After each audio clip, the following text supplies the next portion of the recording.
is an emotional response to an outcome.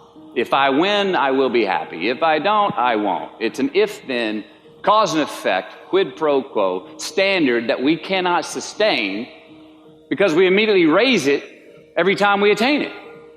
You see, happiness demands a certain outcome. It is result reliant. And I say if happiness is what you're after, then you're going to be let down frequently and you're going to be unhappy much of your time. Joy, though, joy is a different thing. It's something else. Joy is not a choice. It's not a response to some result. It's a constant. Joy is the feeling that we have from doing what we are fashioned to do, no matter the outcome. Now, personally, as an actor, I started enjoying my work and literally being more happy when I stopped trying to make the daily labor a means to a certain end. For example, I need this film to be a box office success. I need my performance to be acknowledged. I need the respect of my peers. All those are reasonable aspirations, but the truth is, as soon as the work, the daily making of the movie, the doing of the deed became the reward in itself for me, I got more box office, more accolades and respect than I ever had before.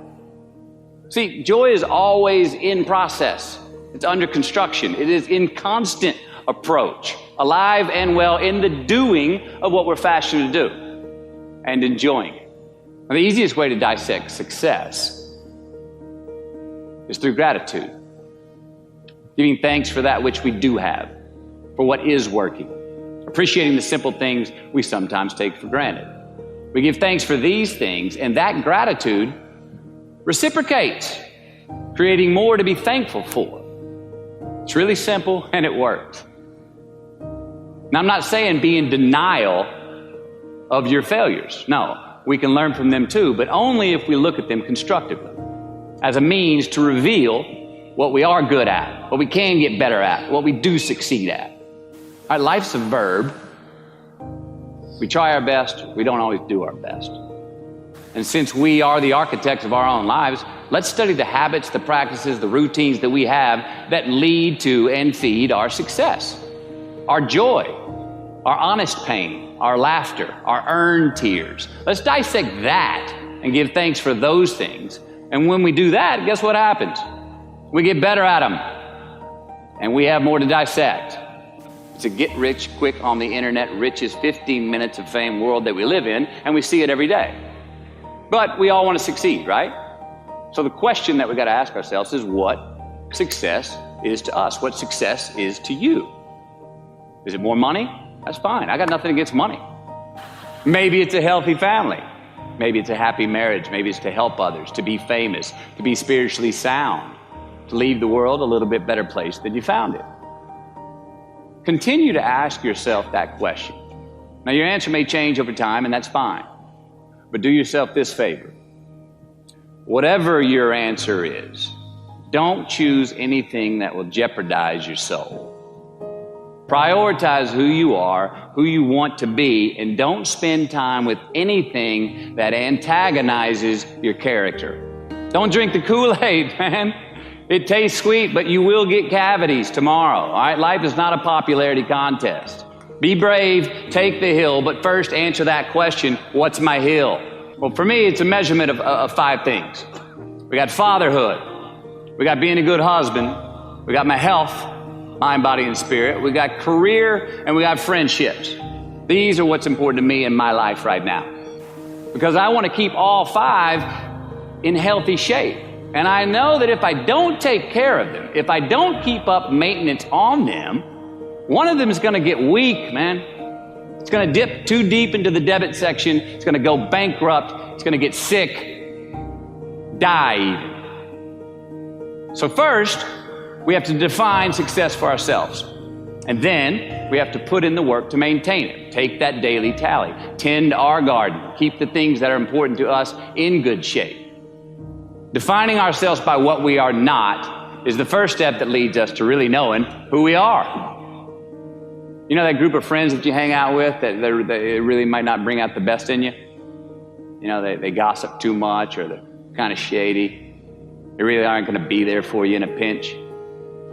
Or how about that bar that we keep going to that we always seem to have the worst hangover from? Or that computer screen, right? That computer screen that keeps giving us an excuse not to get out of the house and engage with the world and get some real human interaction. Or how about that food that we keep eating, the stuff that tastes so good going down, it makes us feel like crap the next week, we feel lethargic and we keep putting on weight? Well, those people, those places, those things, stop giving them your time and energy. Just don't go there. I mean, put them down.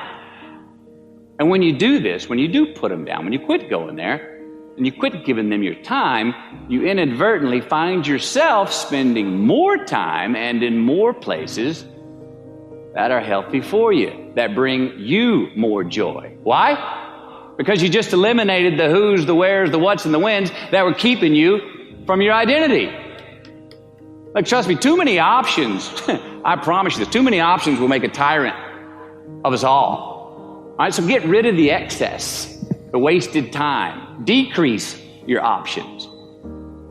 If you do this, you will have accidentally, almost innocently, put in front of you what is important to you by process of elimination. Knowing who we are is hard. It's hard. So give yourself a break. Eliminate who you are not first, and you're going to find yourself where you need to be. Make voluntary obligations. I'm talking about the ones that we make with ourselves, with our God, with our own consciousness. I'm talking about the you versus you obligations. We have to have them. Now, again, these are not societal laws and expectations that we acknowledge and endow for anyone other than ourselves.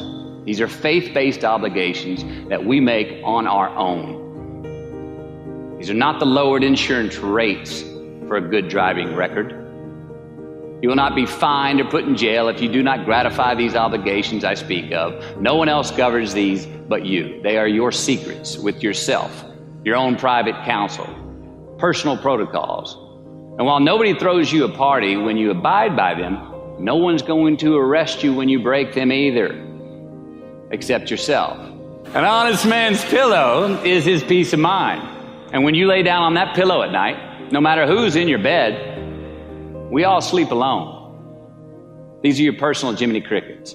And there are not enough cops in the entire world to police them. It's on you. It's on you. We do our best when our destinations are beyond the measurement, when our reach continually exceeds our grasp, and when we have immortal finish lines. And when we do this, the race is never over. The journey has no port. The adventure never ends because we are always on the way. So do this, and let somebody else come up and tap you on the shoulder and say, hey, you scored. Let them run up and tap you on the shoulder and say, man, you won. Let them come tell you, you can go home now. Let them say, I love you too. Let them say, thank you. Take the lid off the man-made roofs that we put above ourselves and always play like an underdog.